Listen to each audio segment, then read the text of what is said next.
क्या पति पत्नी को एक थाली में भोजन करना चाहिए? Hello friends.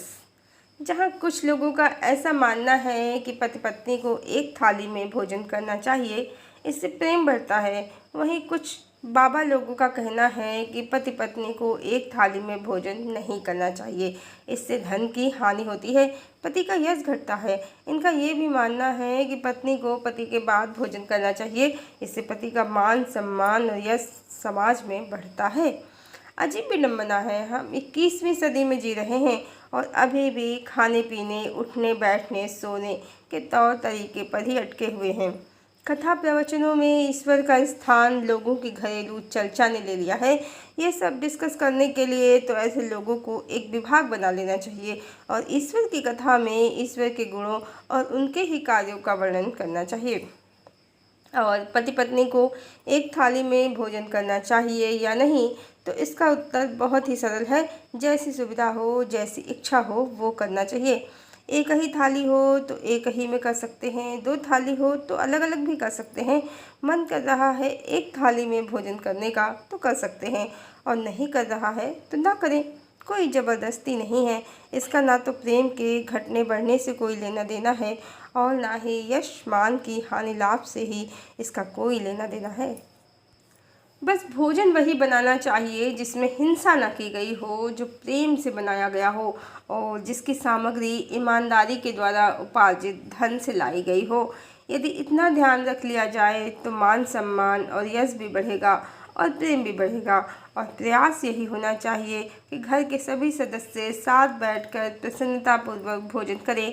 इससे घर में सकारात्मक ऊर्जा बनेगी और देवी लक्ष्मी की कृपा और प्रसन्नता भी मिलेगी, क्योंकि देवी लक्ष्मी प्रेम, प्रसन्नता, आदर, सम्मान, उदारता इन्हीं गुणों से प्रसन्न होती है। देवी लक्ष्मी सिर्फ धन की देवी नहीं है, वो प्रेम और सौंदर्य की देवी भी हैं। जिस घर की गृह लक्ष्मी प्रसन्न रहती हो, सुखी रहती हो, तो उसकी ऊर्जा से पूरा घर प्रसन्न रहता है, सुखी रहता है। घर के सदस्यों में प्रेम बढ़ता है। जहाँ सद्गुण होंगे तो मान और यश तो प्राप्त होगा ही। वैसे पाखंडी बाबा लोगों की ना सुनकर ईश्वर की सुने तो जीवन और भी अच्छा हो सकता है।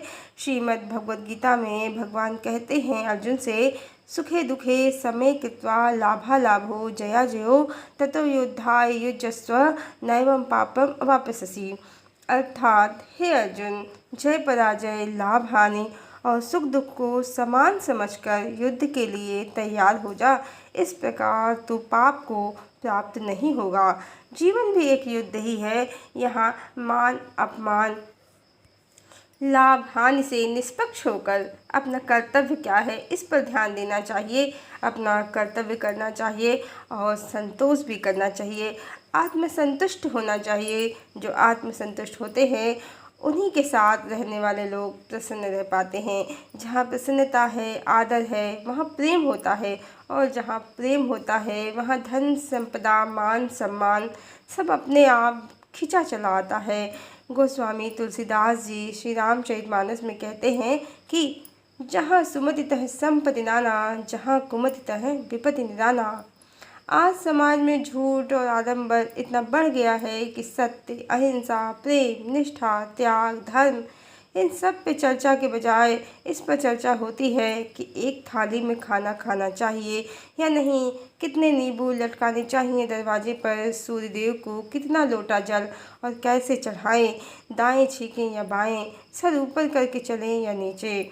यही उल्टी सीधी बातें जो आज पढ़ा लिखा समाज भी गर्व से कर रहा है, दर्शाती हैं कि दर्शन पर हमारी पकड़ छूट गई है। दर्शन का स्थान पाखंड, आडंबर और टोने टोटकों ने ले लिया है, जबकि करना सिर्फ इतना था कि अपना कर्तव्य ईमानदारी से करना था। सत्य, प्रेम, दया, क्षमा, करुणा और त्याग इन सद्गुणों को अपने जीवन में अपनाना था। फिर सारे ग्रह नक्षत्र अपने आप ही शुभ फल प्रदान करते। सूर्य तो रोज ही उदित होते हैं, पर प्रकाश उन्हीं घरों में प्रवेश करता है जिनके दरवाजे और खिड़कियां खुले हैं। स्वयं के कर्म बुरे हैं और आशा करते हैं कि शनिवार दिया जलाने से ग्रह दोष कट जाएंगे। मनुष्य जाति जब तक सत्य से मुँह छुपाती रहेगी, अपने कर्मों को नहीं सुधारेगी, तब तक कोई भी ग्रह नक्षत्र कोई शुभ फल न देंगे। और फिर भोजन थाली, नींबू मिर्ची, दिया, अगरबत्ती, नारियल पानी, कितने ही टोटके क्यों ना अपना लें। सबसे आश्चर्य की बात तो ये है कि जो मज़ेदार भी है कि आजकल जो बाबा लोग पति पत्नी के संबंध और वैवाहिक जीवन की सफलता पर ज्ञान देते हैं, जिन्होंने स्वयं विवाह ही नहीं किया है या फिर कथा प्रवचनों के व्यवसाय में वो इतने व्यस्त हैं कि स्वयं के परिवार के साथ भोजन करने का उन्हें समय ही नहीं है। ईश्वर ने हर व्यक्ति को विवेक बुद्धि दिया है, उसका इस्तेमाल करना चाहिए और अपनी बौद्धिक स्वतंत्रता के आधार पर जिस परिस्थिति में जो निर्णय उचित लगे, धर्मयुक्त लगे, वो करना चाहिए, ना कि पाखंड, आडंबर और सुनी सुनाई बातों में अपना जीवन और समय व्यर्थ करना चाहिए। हरि ओम।